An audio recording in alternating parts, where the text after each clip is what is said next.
और चलिए आप देखेंगे उत्तराखंड की खबरें। केदार घाटी में रेस्क्यू ऑपरेशन जारी है। रविवार को 1300 लोगों को निकाला गया है।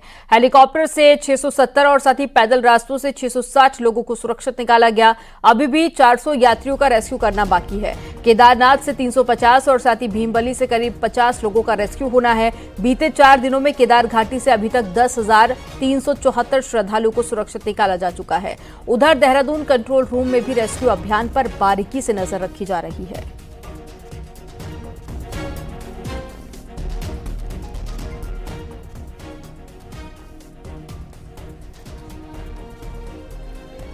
और ज्यादा जानकारी के साथ में रुद्रप्रयाग से सत्येंद्र वर्तवाल जुड़ गए हैं।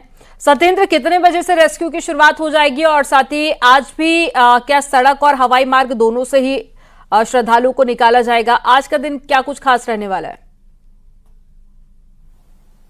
बिल्कुल अमनदीप, अगर हम बात करें आज के, तो आज रेस्क्यू का 5वां दिन है और 5वां दिन का में ये बताया जा रहा है कि करीब 400 जो लोग हैं वो केदारनाथ में फंसे हैं। केदारनाथ और भीमबली दोनों जगह लगाकर 400 लोग फंसे हैं आज भी, और इनको अभी निकालने की प्रक्रिया कुछ ही देर बाद शुरू होने वाली है।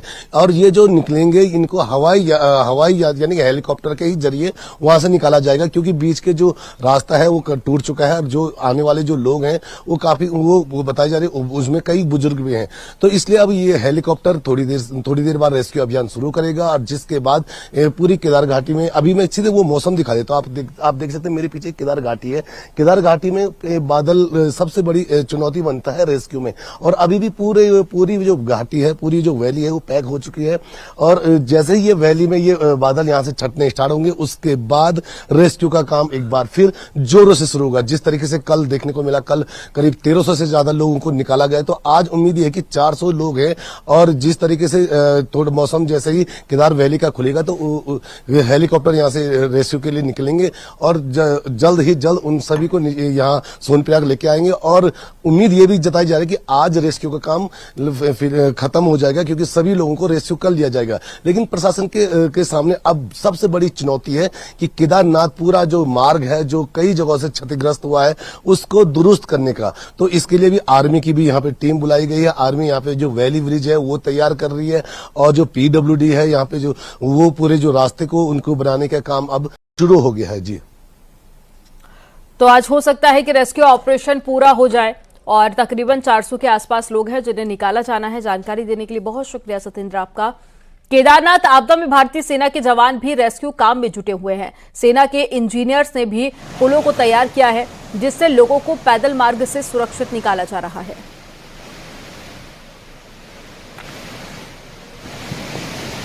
तो एक्सक्लूसिव तस्वीरें आपको दिखा रहे हैं। सेना के जवान भी पुल तैयार कर रहे हैं ताकि लोगों को सुरक्षित निकाला जा सके, और रेस्क्यू ऑपरेशन में सेना के जवान भी जुटे हुए हैं।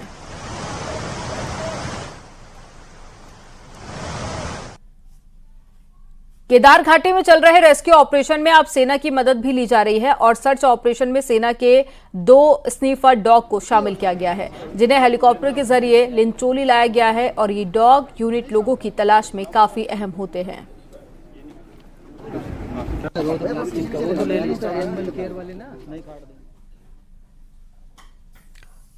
31 जुलाई की रात केदार घाटी में आई आपदा से सबसे ज्यादा नुकसान गौरीकुंड में हुआ है। यहां पर तबाही के निशान अभी भी बाकी है।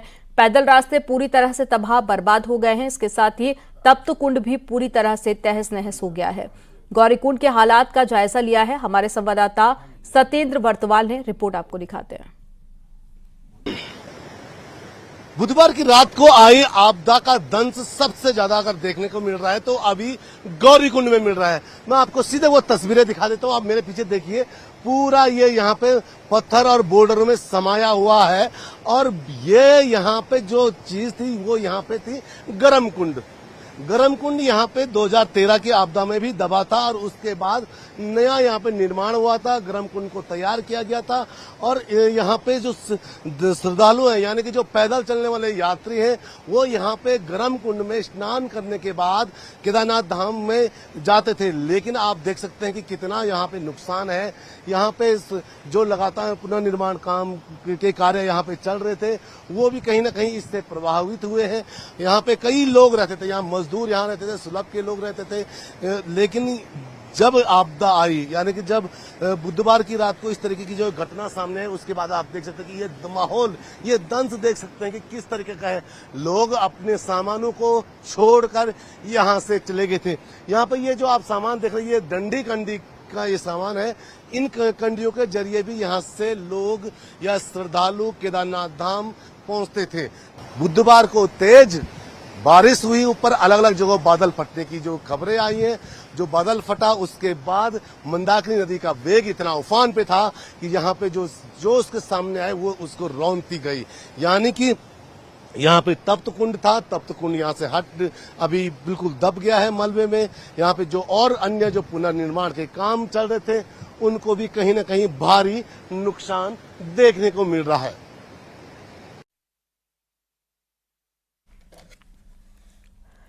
केदारनाथ आपदा में कुछ लोगों के लापता होने की खबर का सचिव आपदा प्रबंधन ने एक बार फिर से खंडन किया है। सचिव का कहना है कि कहीं भी कोई भी मिसिंग नहीं है। शुरुआती दौर में कनेक्टिविटी न होने के कारण ऐसी खबर फैली थी और फिलहाल अभी कोई भी फंसा नहीं है। देखिए, मिसिंग की बात मैं बिल्कुल स्वीकार करने के लिए तैयार नहीं हूं, क्योंकि कनेक्टिविटी नहीं थी केदारनाथ जी में, और इधर रास्ते में गौरीकुंड में कनेक्टिविटी न होने के कारण लोगों में यह एक आशंका पैदा हुई कि लोग मिसिंग है। बिल्कुल भी मिसिंग नहीं है। और किसी प्रकार से भी ऐसी कोई सूचना अगर है किसी के पास, हमको बताओ कहाँ पे मिस हुआ है। हमारे टीम वाले खोजबीन कर रहे हैं। एक लोगों ने संभावना जताई है, एक केदार घाटी में आपदा से पैदल रास्ते तबाह हुए हैं, जिन्हें ठीक करने का काम शुरू हो चुका है। सोनप्रयाग में प्रशासन की टीम ने कुछ रास्तों को ठीक किया, बाकी रास्तों को भी ठीक करने का काम शुरू हो चुका है और इसके साथ ही पुलिया बनाने का काम भी शुरू किया गया है। जो हमारा सोनप्रयाग का रास्ता जो टूट गया है, वहाँ पर आर्मी की सपोर्ट लिया गया और उस पर एक पुलिया का निर्माण किया गया है, जिससे कि कोई भी अगर सामान हमें इस पार से उस पार भेजना है उसको हम अविलंब भेज सकें। साथ ही साथ में कोई अगर बहुत ही बुजुर्ग या कोई चोटिल इधर आ जाए तो उसको भी हम यहाँ से यहाँ ट्रांसफर कर सकें, जब तक कि मूल काम वहाँ पे स्टार्ट हम लोग न कर पाएं। रुद्रप्रयाग की गौरीकुंड में भूस्खलन हुआ है। पुलिस चेक पोस्ट के पास में पहाड़ी में बड़ा बोल्डर गिरा, जिसकी चपेट में 3 दुकानें आ गईं। बोल्डर से तीनों दुकानें टूट गई। गनीमत रही कि बोल्डर की चपेट में दुकानदार नहीं आए और सही समय पर लोग दुकान से बाहर आ गए, नहीं तो बड़ा हादसा हो सकता था।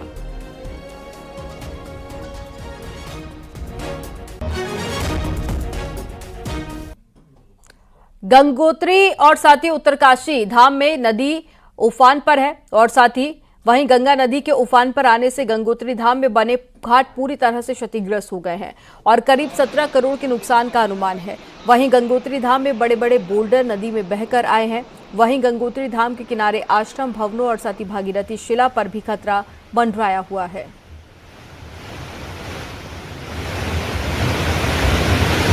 और ज्यादा जानकारी के साथ में बलवीर परमार जुड़ गए हैं। बलवीर, अभी क्या स्थिति बनी हुई है? क्योंकि जो तस्वीरें सामने आई हैं उसमें देखा जा सकता है कि नदियां अपने पूरे उफान पर है और ऐसे में लोगों को भी तमाम दिक्कतों का सामना करना पड़ रहा होगा। प्रशासन की तरफ से क्या तैयारी?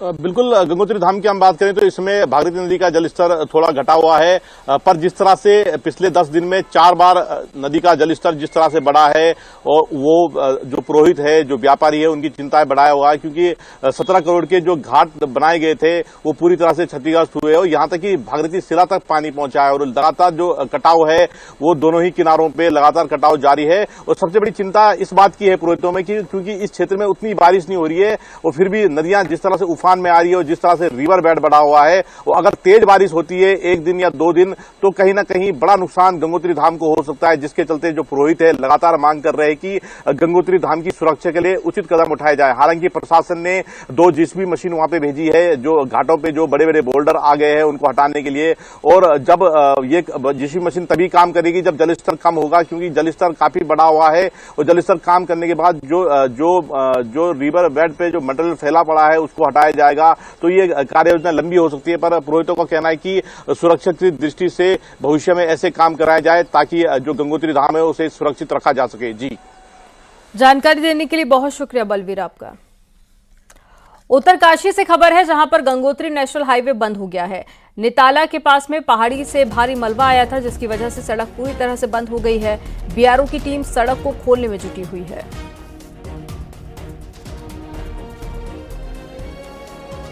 और नैनीताल पंगुट रोड रविवार को 1 घंटे के लिए बंद रही और इस दौरान राहगीरों को दिक्कतों का सामना भी करना पड़ा। पंगुट के पास में पहाड़ी से भूस्खलन हुआ है और इस दौरान बड़ा पेड़ सड़क पर गिर गया और साथ ही जाम लग गया। घंटों तक लोग फंसे रहे। सूचना के बाद में पहुंची जिला प्रशासन की टीम ने पेड़ को काटा और ट्रैफिक को शुरू किया। वहीं इस स्थान पर अब भी खतरा बना हुआ है।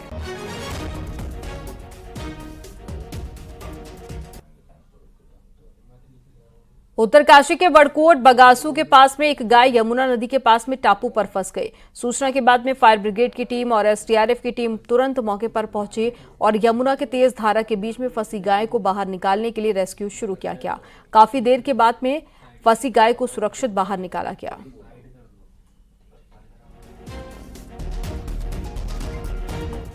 नैनीताल में फुटबॉल प्रतियोगिता में जमकर लात घूसे चले हैं। फ्लैट्स मैदान में मैच के दौरान किसी बात को लेकर दोनों टीमों में विवाद हो गया।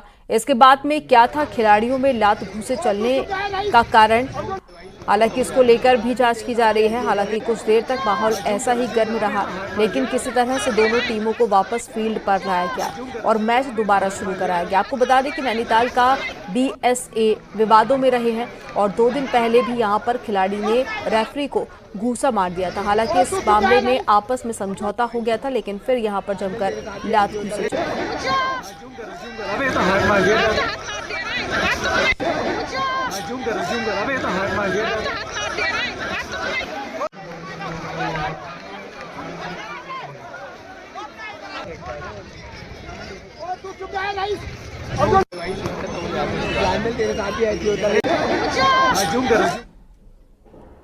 आज सावन के सोमवार पर शिवालयों में सुबह से भक्तों का तांता लगा हुआ है। बम बम भोले हर हर महादेव से शिवालय गूंज रहे हैं।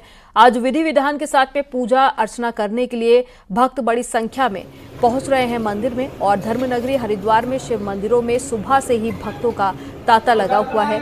भोलेनाथ के दर्शन करने के लिए, पूजा करने के लिए बड़ी संख्या में भक्त शिवालय पहुंच रहे हैं।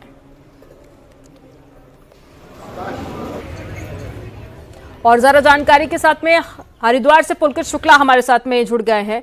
पुलकित, इस वक्त हरिद्वार में आप कहां पर मौजूद हैं? और आज तो बड़ी संख्या में लोग पहुंच रहे होंगे गंगा जल लेने के लिए, क्योंकि गंगा जल से कहते हैं कि भगवान शिव का जब जलाभिषेक किया जाता है तो हर मनोकामना पूरी होती है।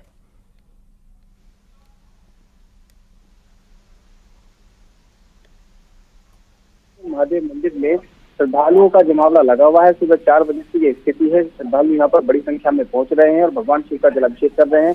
दक्षेश्वर महादेव मंदिर में पूजा अर्चना करने का विशेष महत्व बताया गया है, लेकिन खासतौर पर सावन के दिनों में, खासतौर पर सावन के सोमवार के दिनों में यहाँ पर भक्तों की भारी भीड़ उमड़ती है। तस्वीरें दिखाना चाहूंगा कि किस तरह से यहाँ पर मंदिर में पूरी तरह से चहल पहल बनी हुई है। सुबह से यहाँ पर लगातार लोग पहुंच रहे हैं और बड़ी संख्या में लोग पहुंचकर यहाँ पर भगवान शिव का जलाभिषेक कर रहे हैं। तो श्रद्धालु हमारे साथ मौजूद है, इनसे बात करेंगे। ये कहाँ से आए? हम लोग पंजाब से आए हैं, जिनका जिला मानसर है। पंजाब से यहाँ पर स्पेशल यहाँ दर्शन करने के लिए, मंदिर दर्शन करने के लिए आए हैं। दक्षेश्वर महादेव मंदिर का बड़ा नाम है, बड़ी महिमा है मंदिर की, बताइए इसके बारे में। हमें यहाँ पर आकर मन बहुत खुशी हुआ। में खासकर हमने जो यहाँ पर आकर शांति और श्रद्धा मिली, बहुत ही हमसे खुश है। और भगवान से ये दुआ करते हैं कि सभी परिवारों को, सभी लोगों के लिए शांति और उसके लिए शुभकामनाएं बनाए रखें। आज सोमवार के दिन पर किस तरह की मंदिर में चहल पहल नजर आ रही है? दक्षेश्वर मंदिर में बहुत अच्छा लग रहा है। आप अभी कुछ भजन सुना रही थी यहाँ पर, हमने देखा मंदिर में, कैसा भजन सुनाएंगे भगवान शिव के लिए? आज मंदिर में दर्शन करने के लिए आप पहुंचे, कहाँ से आए हैं? पठानकोट से आए हैं। इतनी दूर से यहाँ मंदिर में दर्शन करने के लिए, क्या महिमा है मंदिर की, क्या सुना आपने दक्षेश्वर मंदिर पर? तो हरिद्वार में भी सुबह 4 बजे से भक्त पहुंच रहे हैं और साथ ही मंदिरों में पहुंचकर दर्शन पूजन कर रहे हैं। जानकारी देने के लिए बहुत शुक्रिया पुलकित आपका। अब चलिए खबरों में आगे बढ़ते हैं। कांग्रेस की केदारनाथ प्रतिष्ठा पद यात्रा आपदा के कारण स्थगित हुई है, समाप्त नहीं। केदारनाथ में हालत सामान्य होने के बाद में कांग्रेस की पद यात्रा केदारनाथ के लिए फिर से शुरू होगी। प्रदेश अध्यक्ष करण माहरा ने कहा कि अभी 30 किलोमीटर की यात्रा बची है, उसे पूरा किया जाएगा।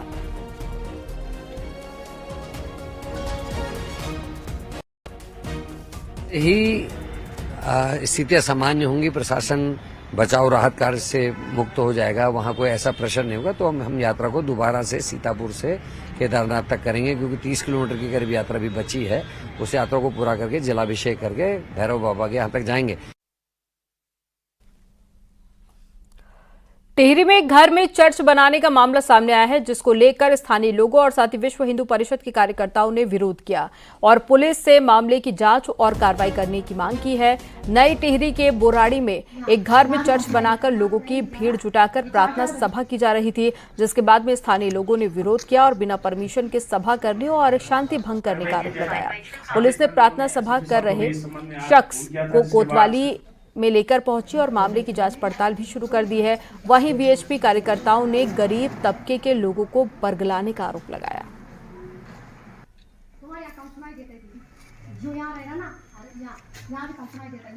यहाँ से सर हटाना जरूरी है, इसको ये हटाना जरूरी है यहाँ से, क्योंकि चर्च यहाँ नहीं बनेगा।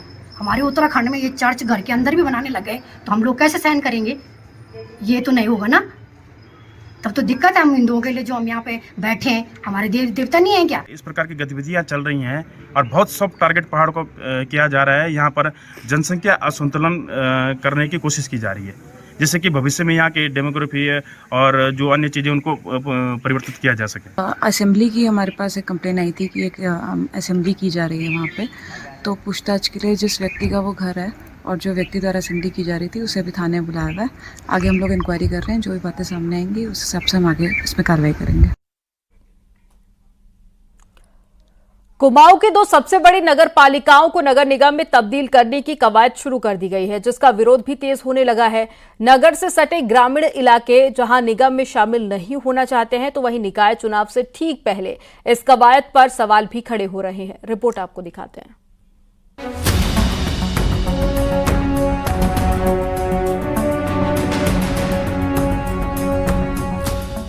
पिथौरागढ़ और अल्मोड़ा नगर पालिका कुमाऊं की सबसे बड़ी नगर पालिकाओं में है। पिथौरागढ़ नगर पालिका को त्रिवेंद्र रावत के कार्यकाल में भी नगर निगम बनाने की कोशिश हुई थी, लेकिन विरोध के चलते ये नगर निगम नहीं हो सका था। लेकिन एक बार फिर निकाय चुनाव से ठीक पहले पिथौरागढ़ और अल्मोड़ा नगर पालिका को निगम बनाने की कोशिश शुरू हो गई है। शासन ने स्थानीय प्रशासन से दोनों पालिकाओं की निगम बनाने के प्रस्ताव भी मांग लिए हैं।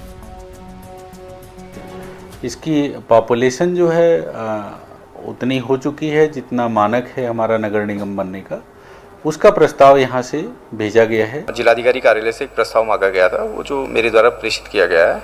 जहाँ तक इसमें नए गाँव और इन चीज़ों को जोड़ने का या सीमा विस्तार करने का सवाल है, जो प्रस्ताव भेजा गया उसमें एग्जिस्टिंग नगर पालिका को ही नगर निगम में उच्चीकृत करने का प्रस्ताव भेजा गया है।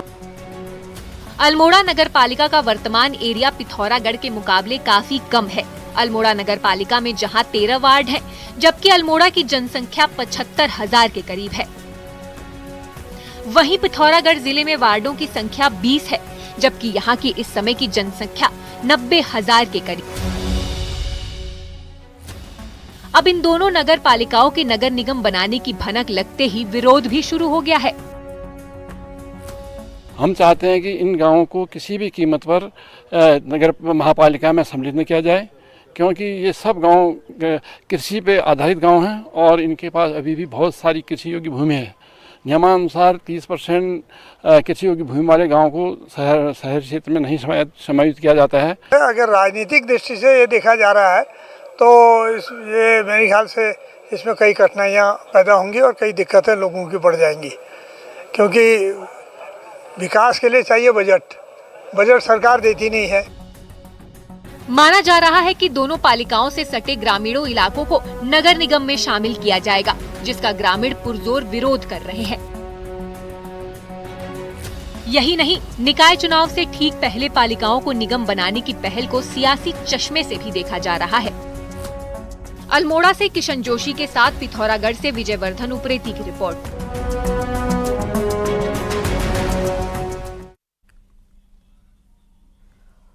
मुख्यमंत्री पुष्कर सिंह धामी ने पेरिस ओलंपिक में ब्रॉन्ज मेडल जीतने वाले सरबजोत सिंह ने फोन पर प्रधानमंत्री मोदी ने उन्हें बधाई दी, माफ कीजिएगा, और अब मुख्यमंत्री पुष्कर सिंह धामी ने भी बधाई दी है। सरबजोत सिंह ने 10 metre air pistol mixed team प्रतियोगिता में मनु भाकर से ब्रॉन्ज मेडल जीता है। हाँ नमस्कार, बहुत बहुत आपको बधाई, शुभकामनाएं। सर्वजीत ने जो है हम सब लोगों को जो है मेडल जीतकर बड़ा गौरवान्वित किया है। Thank you sir. हम सब की तरफ से बधाई, शुभकामनाएं हैं। भगवान बाबा केदारनाथ जी से मैं प्रार्थना करूंगा कि और आगे बढ़े और यश कमाएं, खेल के क्षेत्र में जो है उच्चतम शिखर तक पहुंचे। हाँ जी जरूर सर, अपना बेस्ट देंगे हर बार। और आपके कोच सुखबीर सिंह जी को भी बधाई है ना, उनको भी मेरी बहुत बहुत बधाई है, उनको भी कहिएगा, ठीक है ना। Thank you. हाँ जी पक्का। अभी कहाँ है? अभी वहीं है? हाँ जी सर, यहीं पे। भारत के शटलर लक्ष्य सेन को पेरिस ओलंपिक खेलों के पुरुष बैडमिंटन सिंगल्स इवेंट के सेमीफाइनल में हार का सामना करना पड़ा। टोक्यो ओलंपिक के चैंपियन विक्टर एक्सेल्सन ने लक्ष्य को 22-20, 21-14 से हराकर फाइनल में प्रवेश किया, लेकिन लक्ष्य के लिए अभी सफर खत्म नहीं हुआ है। अब वो आज ब्रॉन्ज मेडल के लिए खेलेंगे। ब्रॉन्ज मेडल मैच में उनका सामना मलेशियाई शटलर ली जिया से होगा। अल्मोड़ा के लोगों को अब सेन से ब्रॉन्ज मेडल की आस है। लक्ष्य सेन अल्मोड़ा के रहने वाले हैं।